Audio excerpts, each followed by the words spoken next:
Okay, we're a few minutes past 7, so we'll just start things off.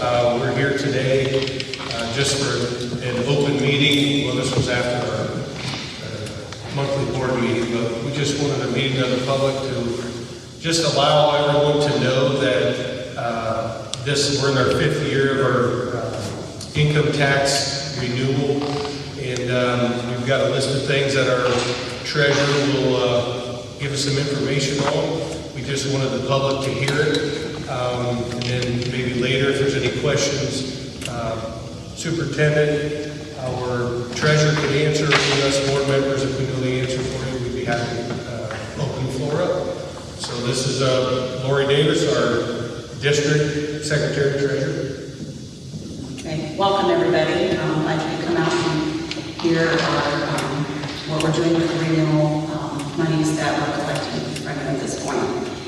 Just to give you a little bit of history, this levy was passed back in 1991 for collections in 1992, and it's been renewed every 5 years. So this is not a new tax. This is a renewal, something that our district has already been paying for several years now. It's 0.75%, and it's based on your income. Back in 1991, when the board passed to put this levy on, they also passed a resolution promising our community that we would transfer 30% of that money into a permanent improvement fund, and that money would be used only for improvements to the school district. I'm glad to tell you that the school district has followed that all these years, has never decided not to do that, and in fact, in the last 5 years, the board has transferred way more than the 30% that was promised. We have been very fortunate to have windmill money come into our district, and now some solar funds coming in, and we're able to transfer more of our income tax into permanent improvement funds so that we can take care of our 3 buildings. We have our Payne Elementary, we have our Herb Hill Elementary, and we have the high school here. And we're using that money to upgrade our schools, our buildings, and using it for technology, buses, curriculum. We roll our curriculum every 5 years so that we stay up to date on our education for our students. We're going to have this on the ballot here in November, asking for you to renew it again. And it collects about, we're estimated to collect about, well, last year we collected $1.6 million.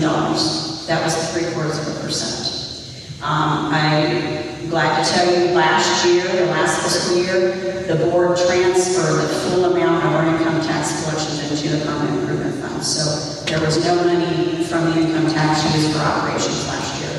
It's all went into our permanent improvement fund. And that is set aside so that we hopefully can keep our buildings looking nice, keeping things up. And just for an example, with this flyer that we got, the very first thing on the proposed projects for the next 5 years, the mechanical system replacement.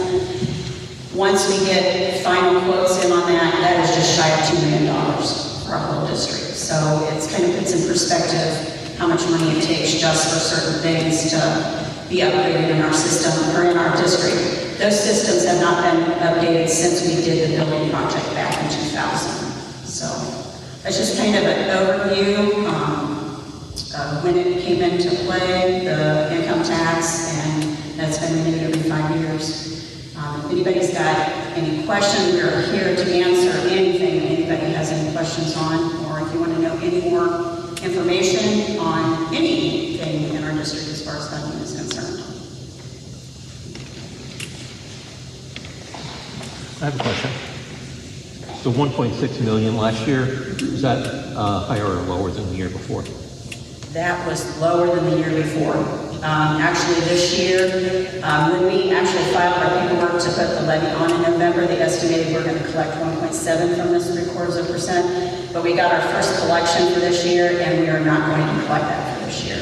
Our income tax is going to be down again this year from what it was last year.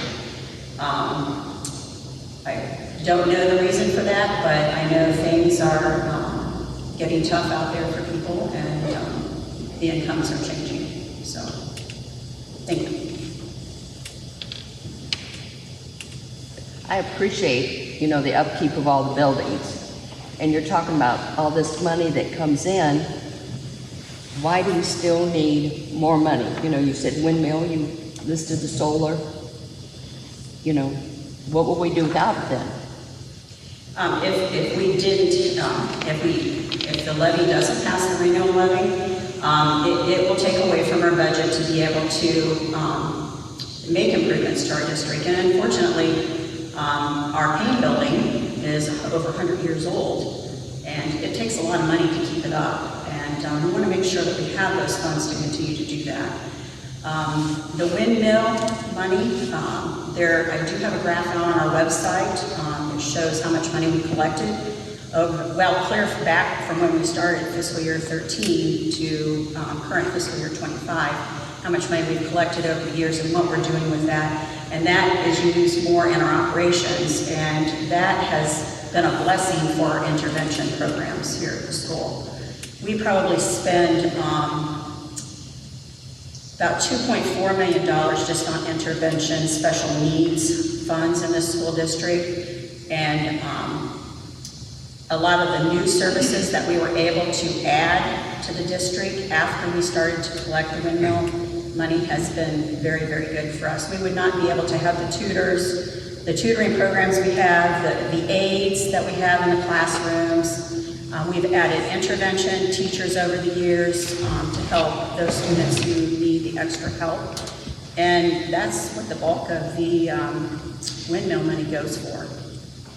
If you go out and look on the website, I have that graph out there, and it shows you kind of where we're targeting a lot of those dollars from. Some of it's used for our regular instruction, obviously, some technology, things like that. But the bulk of it is for our special needs services. Help those kids fill that gap, you know, so that they're not so far behind. Does that answer your question?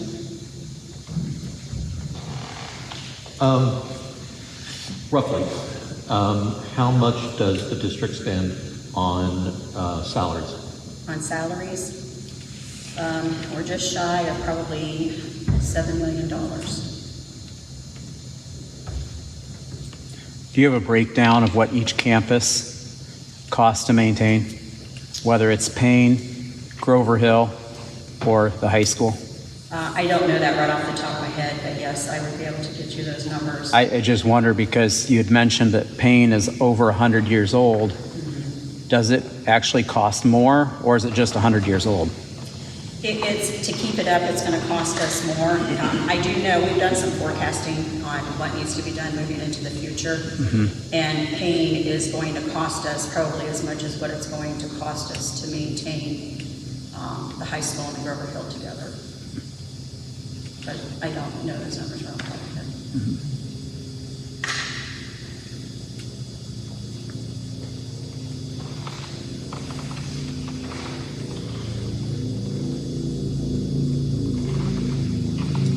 Any other questions? Here it says about the projects to be completed. Are those already started, or those are just ones to start and complete? Some of these have already projected that we're going to get started. Yeah. Like the systems, we're working on that right now as far as getting quotes. We've got one quote right now, came in at just shy of $1.8 million, but we want to get other quotes for that. The replacement windows at Payne Elementary, we are just starting that project. The backup generators for Payne Elementary has no generator. So that is something that's not started, but we do need to put that in place. And then Grover Hill, they have a generator, but it's not hooked to its full capacity. So that is something we want to work on to get the building up to where we can operate, you know, if electricity goes out using the generator. The boiler tubes, we have not started that project. That is one that's coming up. Do you guys remember what the estimate was on that? That was like 60. 66,000, somewhere in there. That's going to be about 60-some thousand. The window replacement at Grover Hill. We have done the south side of the building, but now we need to start working on other sides of the building. Flooring at all the buildings, we need to start replacing. We've done some replacement, but we try and do phasing so that it doesn't cost so much all at once. So we're trying to phase all that in, doing different sections of the building at different times. Laptops and Chromebooks, that's an ongoing thing for us to keep our education, where it needs to be for our kids. Those need to be turned over 3 to 5 years. So that's a constant all the time. Purchasing buses, those are running about $130,000 a year now. The projector upgrades, same with technology. That's laptops and Chromebooks. We gotta be teaching the kids what they need when they leave here.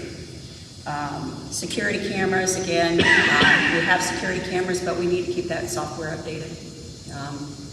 And then textbook upgrades, again, we're rolling those over every 5 years so that we're teaching, what we need to be teaching and not falling behind other school districts in what we're instructing our kids on, so. Our gym rooftop at Payne, the gymnasium, the unit up there needs replaced, and that's like something that we gotta do really soon. Talking to Bill and the principal, that needs to be taken care of too. So there is a lot of things going on that we take care of. What that? Yeah, $174,000 for the gymnasium, the unit on top of the roof.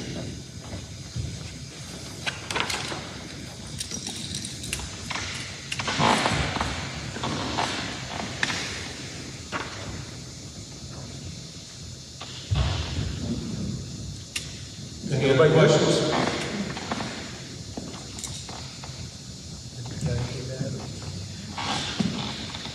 Could each person introduce themselves? Sure. I'm Jeremy Moore. I'm from the Grover Hill area, currently the board president. I'm Melanie Fuller. I am from the Payne area. I'm Clemson. I'm from the Avalon area, and I'm the vice president. I'm Rhonda Stabler, and I'm from Payne. We have one board member that is unable to be with us today, Pat Ball.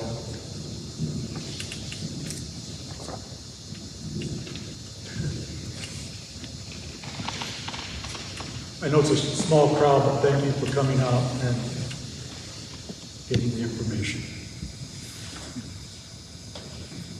Does anybody have any comments?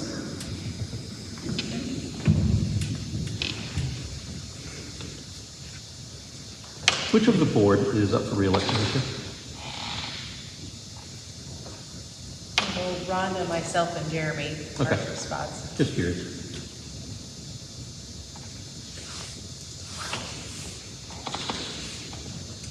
Encourage you guys all to come out to any events we had, football games. The food's really good. And we plan Team Center is responsible for this flyer. Kids designed this, put this together, printed this for us to hand out to you tonight. All of it came from us, from them, so thank you.